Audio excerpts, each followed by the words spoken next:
Hello, I'm Dr. Amy H. Sturgis, and today it's my pleasure to make a pitch to you to try to convince you to read a truly great work. It's not only one of my favorite novels by one of my favorite authors, it's also one of the most relevant works we can read today. Set in the 21st century, global pandemic, rapid environmental change, displaced populations, broken political and social institutions, and warfare, exacerbating and accelerating all of the other problems. The Last Man by Mary Shelley from 1826 has it all. This novel is many things. It is a pioneering work of eco-criticism, for example, anticipating climate change and ecological upheaval. It's also plague literature, both responding and referring to the centuries old tradition of plague stories, and also bringing plague literature forward into the new era of modern science fiction.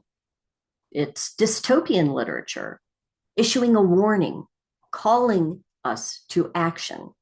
And it's also post apocalyptic literature. I mean, it's right there in the title, The Last Man. You get the whole premise right there.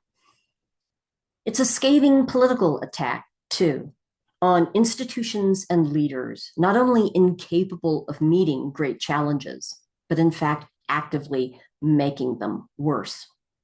In short, it's an epic novel of big ideas. And yet, it's also a personal, intimate novel because it's an autobiographical one. Mary Shelley has written herself into the future that she's imagined. She is Lionel Verney, the last man. And she's also written people she knew and loved and lost, like her husband, Percy Bysshe Shelley, and her friend, Lord Byron. They're in that future as well. Despite the grief and loss that it represents and the difficult issues with which it wrestles, The Last Man is a work of profound hope. It is beautiful and it is powerful. Let's talk about how this book came to be. Mary Shelley is a British author. She lived from 1797 to 1851, and she wrote 6 novels, 2 travel books, more than 24 short stories, a multitude of essays and reviews, as well as editorial work. She was a great editor in her own right. Her parents, Mary Wollstonecraft and William Godwin, were 2 of the most important political thinkers of their age, and they knew and corresponded with and were in conversation with most of the others. William Godwin was an anarchist thinker. He wrote works of political thought, such as Inquiry Concerning Political Justice, 1788, and novels of political thought, such as Things as They Are, or The Adventures of Caleb Williams, from 1794. Mary Wollstonecraft was a feminist thinker, and she wrote works of political thought, such as A Vindication of the Rights of Woman, from 1792, and novels of political thought, such as Maria, or The Wrongs of Women, from 1798. Mary Shelley was a devoted, lifelong student of her parents' works and ideas. And like them, she prioritized topics related to justice and injustice, and morality and immorality, and reason and irrationality, and human rights and responsibilities. Very importantly, she learned from both of her parents how to express philosophical ideas through fiction. And The Last Man is in part a thoughtful response to both of her parents' philosophies. And there's something else there in that Genesis story of The Last Man, too. At the age of 16, Mary fell in love with one of the great romantic, big R, romantic poets, authors, and essayists, Percy Bysshe Shelley. She ran away with him Once he was no longer married, she married him, and she became part of a circle of artistic creation at the very heart of the Romantic movement. In the famous Year Without a Summer, that was 1816, and it was called Year Without a Summer because of the cold and the storms that came about because of the eruption of a volcano. She and Percy, along with Lord Byron, who was a literary rock star at the time, his doctor, John Polidori, her stepsister, Claire Clairmont, they all spent time together on Lake Geneva in Switzerland. This is one of the most famous literary meetups ever because they read to each other, they inspired each other, they challenged each other. From that meeting, we get things like Polidori's The Vampire, and more importantly, perhaps, certainly to us, Mary Shelley's first novel, Frankenstein, or The Modern Prometheus, which was published in 1818. She wrote Frankenstein when she was 19 years old. What I want to emphasize here is that Mary Shelley was young, running in a star-studded circle of geniuses, and yet in time she was the adult in the room.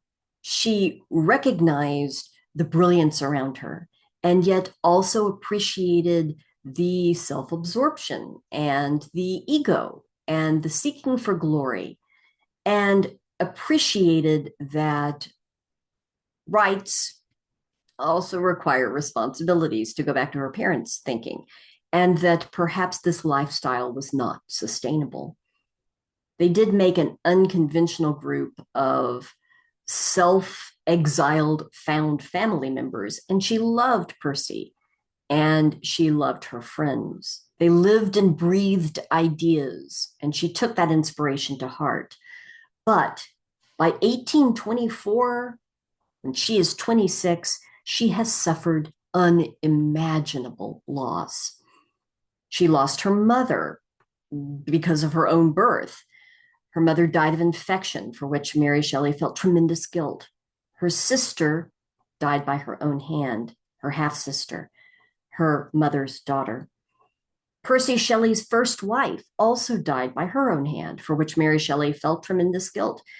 Her friend, Dr. Polidori, of their romantic circle there in Switzerland, also died by his own hand. Her stepsister's little daughter, by Lord Byron, died of infectious disease. Mary herself lost 2 of her 3 children with husband Percy Shelley, one as an infant and one as a toddler, both of infectious disease. She also suffered a terrible late-term miscarriage that nearly killed her. While she was still recuperating from this miscarriage, her husband, Percy Shelley, drowned in a boating accident. That made Mary and her friend, Lord Byron, the last authors standing, the last friends standing of that Switzerland romantic circle. As she began thinking about the last man, she wrote in her diary, which at this point she called her Journal of Sorrows, the last man. Yes, I may well describe that solitary being's feelings, feeling myself as the last relic of a beloved race, my companions extinct before me, end quote. Now, she wrote that on May 14th, 1824. The very next day she learned Lord Byron was dead. And then she wrote this: "This then," quote, "this then was the coming event that cast its shadow on my last night's miserable thoughts. Byron had become one of the people of the grave, that innumerable conclave to which the beings I best love belong. I knew him in the bright days of youth, when neither care nor fear had visited me, before death had made me feel my mortality, and the earth was the scene of my hopes," end quote. And now she felt her mortality. Now death spoke to her, all alone then, at the age of 26, to raise her young son by herself. She decided to write through her grief, to write through her isolation, her loneliness, her loss. Of her own 2024 analysis of The Last Man, a book called The First Last Man, Mary Shelley and the Post-Apocalyptic Imagination, political scientist Eileen M. Hunt writes, quote, "This book is for everyone who has suffered isolation and despair. Mary Shelley shows us the way out," end quote. Actually, that's worth repeating. Mary Shelley shows us the way out. How does Mary Shelley do this? By writing through her loss, by writing herself into the future in The Last Man. So, in The Last Man, Mary Shelley casts herself as the last lone survivor, Lionel Verney, and key figures in her life appear in fictional form. Her husband, Percy Shelley, becomes Adrian, and Lord Byron becomes Lord Raymond.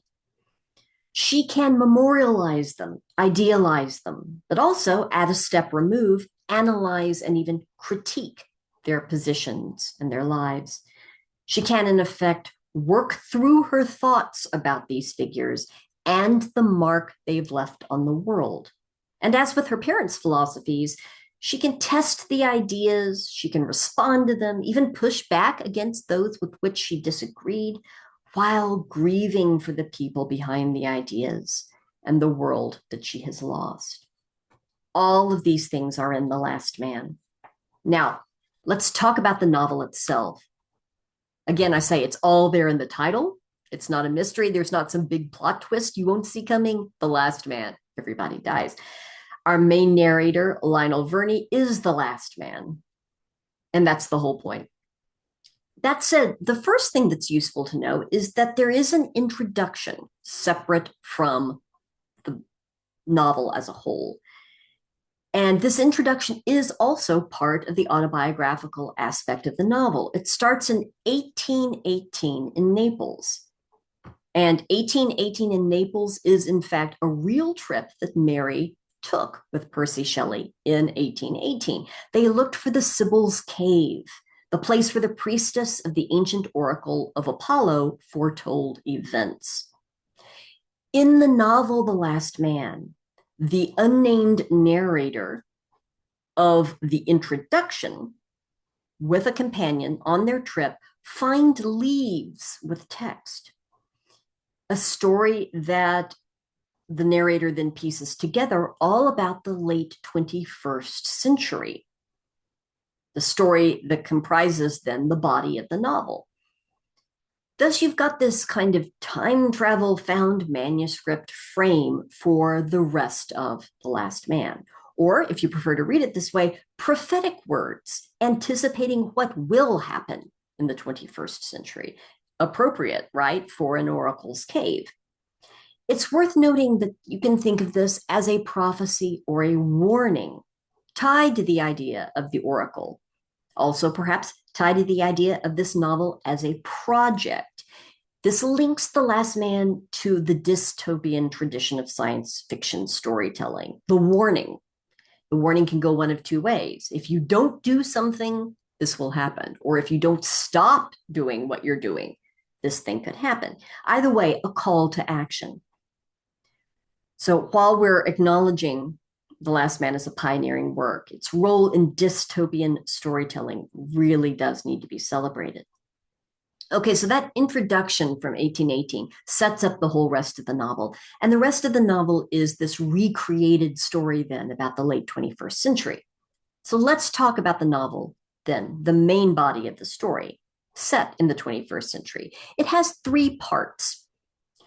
Muriel Spark, the award-winning Scottish novelist, short story writer, poet, critic, and essayist, perhaps best known for the prime of Miss Jean Brodie from 1961, says in Mary Shelley, 1987, quote, "I would describe The Last Man as a triptych of fiction, a group of three futuristic pictures associated with, yet distinct from, each other.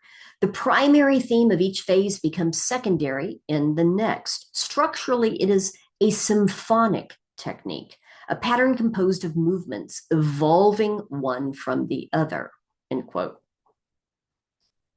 In other words, Mary Shelley in The Last Man gives us 3 books worth of ideas in one, with each volume, as Mary Shelley calls it, or each section of the book, each of the 3 parts building on the last.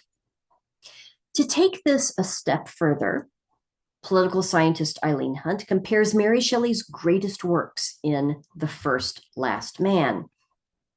Quote, both Frankenstein and The Last Man are concerned with delineating the tragic emotions and unjust social consequences associated with the repeated human failure to make peace, share love, and care for others and the world at large.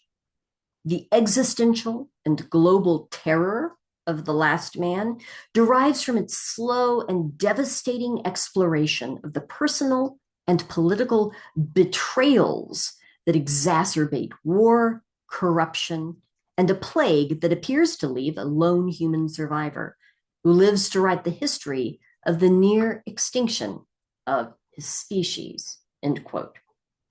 That last sentence, war, corruption, and plague, neatly sums up the 3 parts of the novel, I think.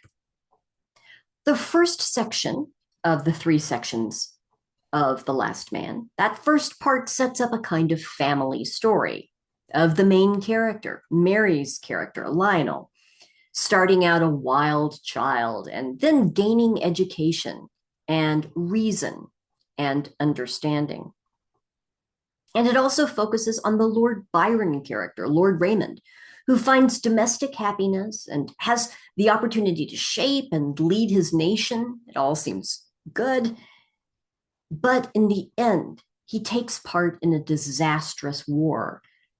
This war starts out in a seemingly justifiable way as a war of independence, of self-determination, freedom fighters. But the war becomes twisted into an aggressive war of conquest.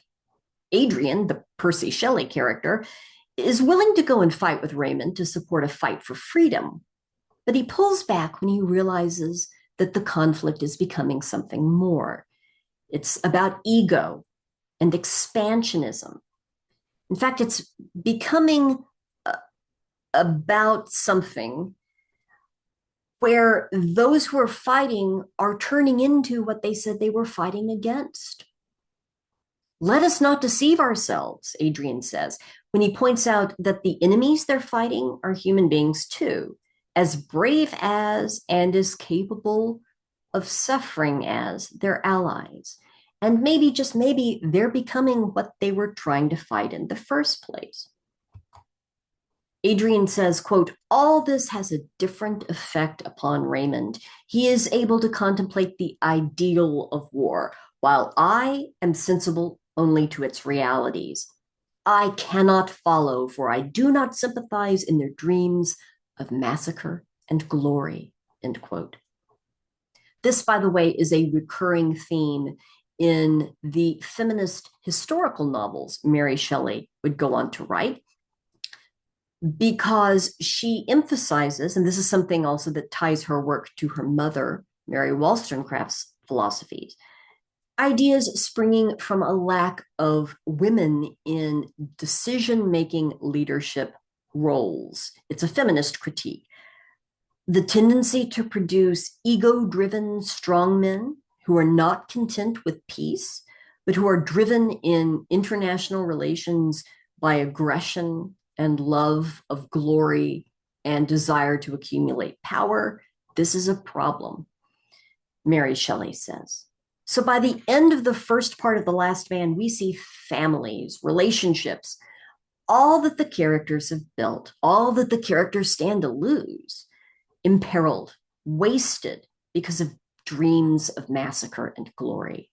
And as we learn later, one of the many tragic effects of warfare is that it is accelerating the uncontrolled spread of a global pandemic. Now, the second section of the novel focuses on, to use Hunt's term, corruption and represents, to use Sparks' description, the fanfare of political intrigue attempting to justify itself in the face of encroaching disaster. In other words, we see leaders and institutions, political, religious, and social, not just failing to avert crisis, but in fact making everything worse. As war, famine, disease, and cataclysmic environmental changes shake not only England, but the world.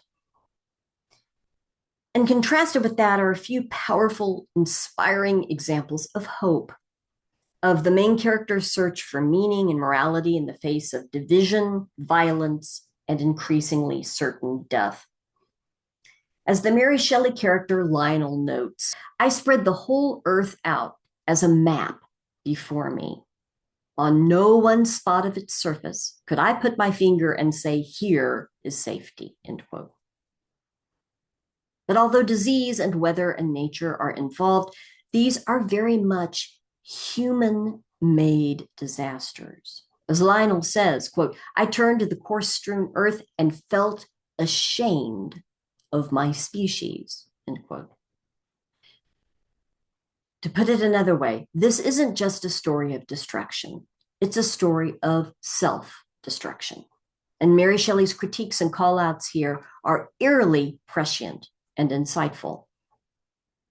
In fact, The Last Man has enjoyed a new wave of attention and appreciation since 2020, as scholars and critics have not only noted its pioneering role in science fiction, political fiction, dystopian fiction, and post-apocalyptic fiction, not to mention climatological and eco-critical fiction, but also have noted how it speaks to our reality today, providing context for our current experiences. Let me give you a couple of examples here. Rebecca Barr, in Pandemic and the Horrors of Solitude, from Solitude's Past and Present, writes this, quote, The Last Man transforms the felicity of youth and intelligence and love through a narrative which compels the reader to confront the fact that horrible things are not reserved for the poor, the immoral, or the stupid, or those who happen to be in other countries, end quote. In other words, this novel invites empathy. And Olivia Murphy, in Guide to the Classics, Mary Shelley's The Last Man is a prophecy of life in a global pandemic, from The Conversation, writes this, quote, Ultimately, Shelley's novel insists on two things. Firstly, our humanity is defined not by art or faith or politics, but by the basis of our communities, our fellow feeling and compassion. Secondly, we belong to just one of many species on Earth, and we must learn to think of the natural world as existing not merely for the uses of humanity, but for its own sake, end quote. Messages of contemporary import and relevance. Perhaps, given the subject matter, remarkably, one of the biggest takeaways from The Last Man is hope. In the third part of the novel, the population dwindles to, it seems, only one. Lionel struggles with an ultimately difficult project that is maintaining hope while understanding loss. But he's still seeking to understand what it means to be human. Quote, if my human mind cannot acknowledge that all that is right, yet since what is must be, I will sit amidst the ruins and smile. Truly, we were not born to enjoy, but to submit and to hope, end quote. At one point, Lionel says, quote, we were in an empty world happy, end quote. Talking about being at that point only a population of 3, thinking of being mindful of the beauty of the world around him, feeling the wonder of each moment and the fellow feeling he had with those last other survivors, not taking any moment or anything for granted, knowing he should store those memories for later when he would need them. There are powerful life lessons there about mindfulness and about gratitude and about wonder. In the end, there is still hope. In the face of a planet that seems to be not only surviving, but actually thriving in the absence of people. And Lionel thinks, quote, but it was still possible that could I visit the whole extent of Earth, I should find in some part of the wide extent a survivor. Methought the seaside was the most probable retreat to be chosen by such a one. I would, with a few books, provisions, and my dog, embark in one of these and float down the current of the stream into the sea, end quote. At the very last, he holds out this hope there might be someone else with whom to share the experience of being the last on earth, and with whom to think about what it means to be human in unprecedented times. But it's really powerful to think about the fact that Lionel, with his books, with his dog, is writing down his experience, is documenting this. That itself is an act of hope, imagining that his warning could be heard by someone, imagining that his story could be instructive to us, his readers. Remember, this is a prophecy given to us in real life in 1826 and in the logic of the novel through an 1818 discovery of a 21st century document. Its warnings about warfare, corruption, and plague, about our own hubris and glory seeking, about our propensity not to take responsibility for our actions, including ignoring our responsibilities to our environment and our fellow human beings. All of these are powerful and timely reminders. This includes taking responsibility for ourselves. There is a great line in the novel discussing a grotesque cult leader who assembles a credulous flock of followers who simply want someone to do something. And the line goes, quote, men love a prop so well that they will lean on a pointed, poisoned spear, end quote. In times of crisis, there's a tendency to give power to dangerous strong men or demagogues. Mary Shelley is asking us to examine what we lean on, to think about how we stand and what we stand for. She's asking us not to be the agents of our own destruction. All of this I find to be very relevant today. And it's inspiring and moving to think that Mary Shelley took the darkest point in her life when she was the last person in her own world, and she turned it into a tragically beautiful, achingly poignant, inspiring, challenging political novel, autobiographical novel that speaks to us today. Not only a big ideas novel, but a personal one. Not only a turning point in genre history, but a voice reaching out to us through the years, speaking to our experience now, asking us to think, asking us to act. I do hope that I have convinced you to read a truly remarkable work, The Last Man by Mary Shelley. Thank you very much.